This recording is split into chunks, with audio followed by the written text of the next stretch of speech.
Hello. Okay, so let's continue our exercise. So now write a Java program that generates a random number between 1 and 100. The user has to guess the number. After each guess, the program tells the user if the guess is too high, too low, or correct. So basically, it's gonna guess a number, and then you will try to find it. You will try to find it by getting input from the computer by telling is it high or low.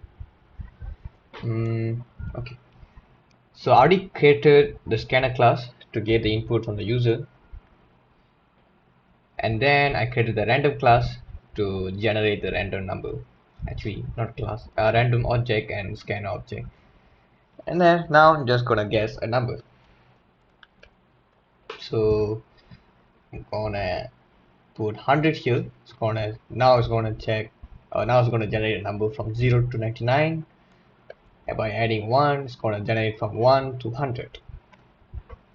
So now what am I gonna do? You're gonna get let's see what can we do. Let's use a while true. By the way, I'm so used to using just while true and then using the break. I just feel it's a lot easier to use this kind of method. So while true, I'm just gonna do this loop, whatever the condition is. And the inside, if the number is correct, if the input is correct, then I'll just break. So I'm just gonna print out, enter a number. Actually, guess a number. Now I'll get the input. So int input. Actually, you declare input outside and then get the value inside. Input as e dot next int.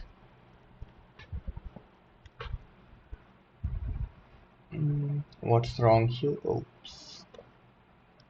Okay, now you check is it correct or not.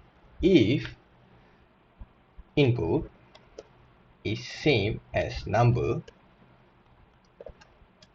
you break. But before breaking, you tell congrats, you have guessed the number. If the input is not same as number, then you check if the input smaller than number.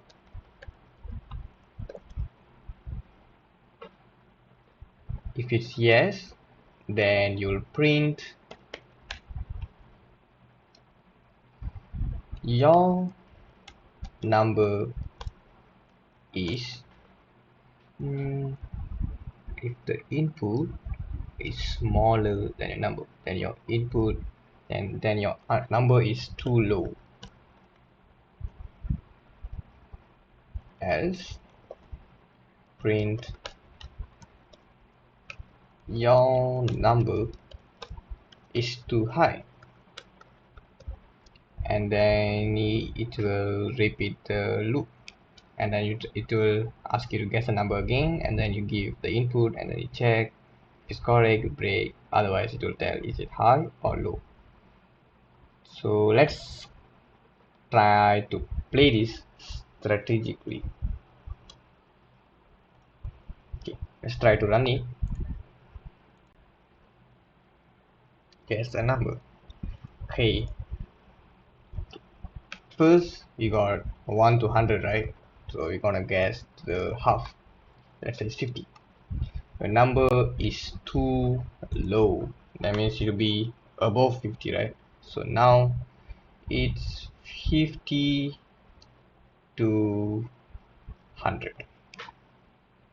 So let's guess 75. Now your number is too high, so it must be 50 to 75. Well, Let's guess 60. Guess a number 60. Your number is too low, so now it's more than 60. So 60 to 75. Let's guess 65. 65. Your number is too high. Number is too high. That means it should be 60 to 64. Let's try 61. Yep, we have guessed the number in just 1, 2, 3, 4. The fifth guess, we already got the number. We are smart. Okay. So that's for the fourth question, and now let's go to the fifth question. You will get a year from the user, and then you will see is it a leap year or not. Just so you guys know, to check is a year a leap year or not, you will see whether it can be divided by 4 or not.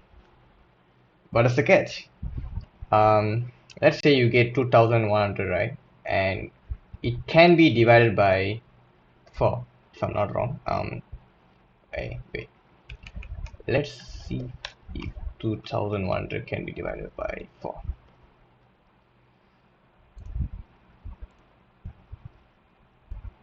Yes, it can. Okay. But even though this can be divided by 4, it's not considered a leap year. Why? Because it's a multiple of 100.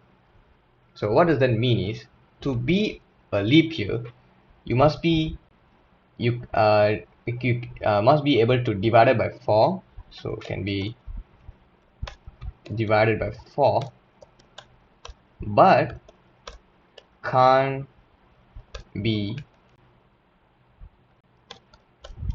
the multiple of 100. Let's say if you get let's say you get 2000. Let's say you get 2000. So I know 2000 can be divided by 4, but it also can be divided by 100, right? So that means it's not a leap year. But there's a catch here too. If it can be divided by 400, it's considered a leap year. So I know there's a lot of rules to be a leap year. All of this is because of the rotation of the Earth around the Sun. So so it can be divided by 4, but it can't be multiples of 100, or it can be divided by 400. So as I already wrote here. So let's try to code this. So you get the input from the user year as e.next int, and then if the year,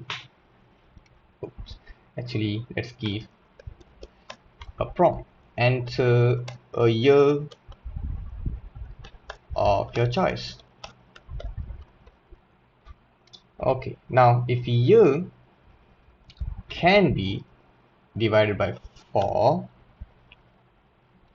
and can't be divided by 100, so year 100 should not be 0. So this should be true to for a year to be a leap year. Or if this is false, you can check another condition where make it bigger. Okay, if this is false, you can check another condition. If the year can be divided by 400, then it's still considered a leap year. It is a leap year. Else it is not a leap year. Oops. Year. Okay, let's try to run this. Now let's enter year 2011. It is not a leap year. Let's try to run it again. Let's enter 2012, the year the world ended. It is a leap year. Why? Because it can be divided by 4 and it can't be divided by 100. But let's try to enter 2100. It is not a leap year. But if I enter 2400, then it is a leap year because this is true. So solve for this question. Next video I'll go to the next question. Next video I'll go to the next question. Okay, thank you.